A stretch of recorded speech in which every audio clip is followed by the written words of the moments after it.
Thank you. All right, Mr. Warnock, Councilman Stokes.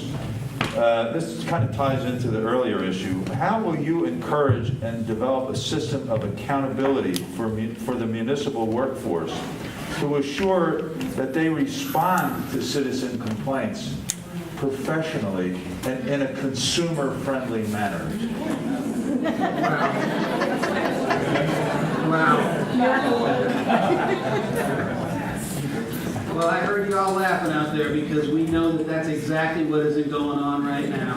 And I talked about instilling a culture of customer service in City Hall. You know, we've got a city government where the Department of Transportation says that 1 out of 7 bridges in Baltimore City is structurally unsound, but they can't tell you which one. Every municipal pension plan in Baltimore City is on the verge of insolvency. It's 30% underfunded, which an actuary will tell you is the brink of insolvency, except for one. That's the one for elected officials. You can't make this stuff up. When Gregory Thornton goes into North Avenue, he finds $3.6 million worth of annual expenses. It's in the Baltimore Sun. He'll tell you privately it was $5 million. In ghost employees, in spouses that aren't spouses on the health care plan. And we haven't done an audit of our municipal functions since William Donald Schaefer was mayor of this city. Now, this election is about a clear choice between the political status quo, people that have had their chance, people that have been at it for a long, long time, in a different vision. We will install accountability in City Hall. We will do those independent audits of municipal functions. This is about what you were doing when the cameras weren't working. I will bring in, as 9 of the top 30 cities in America have brought in, a real city manager, a chief operating officer who works with me, to whom all the departments will report. And we will drive the city with a level of efficiency we haven't seen it in a long, long time. Thank you very much. City Hall is run more by campaign contributions than by citizens' input. I don't know if you heard that. City Hall makes its decisions by campaign contributions more than it does by you. You can believe me because it's true.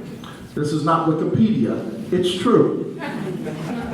I know that I'm the guy, remember, who said we are going to audit everything, every minute, every day. I'm the guy who said it. And I'm the guy who moved the legislation to get a weakened version of it. But as mayor, it will happen all the time.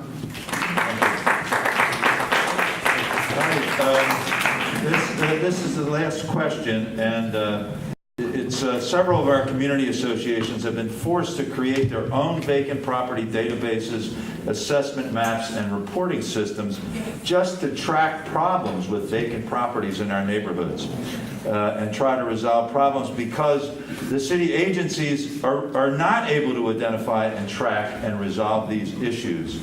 So what will you do to correct that problem and, more importantly, to engage communities, neighborhood groups in addressing these problems with vacants and health and safety problems at the neighborhood level? So Ms. Embry, Mr. McKesson, Mr. Harris.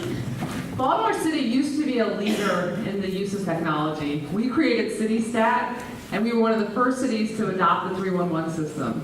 We have come so far from that place, and we are now so far behind other cities that have leapfrogged ahead of us.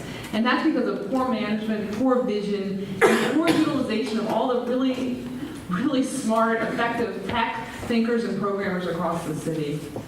And so one of the things, I talk specifically about how to have the most open, the most transparent, and the most progressive use of data of any city in the country. We need to be a leader in innovation again in how we use data. And part of that is having the data, having systems of data across all agencies, making it fully accessible to communities. And not just accessible, but accessible in a user-friendly way, and accessible in a way that is interactive, so that the information that you have and you know is fed into the city system, so that we're not duplicating efforts, we're not wasting your efforts, we have a fully integrated system.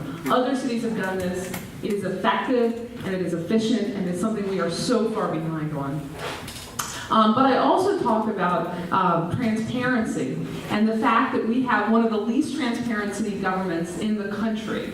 And that is something we have to change, and something that has been a motivation for me across my career. It's something that I want to bring into city government. And one of my experiences in dealing with data is in the state's attorney's office. When I was deputy, we came into an office that was full of good people, but had a mess of a system. And if you wanted to know how many cases a prosecutor had, they literally had to go and open their filing cabinet and count cases. Time. Within months, we put in a data management system so that anyone could know at the tap of a button how many cases everyone had.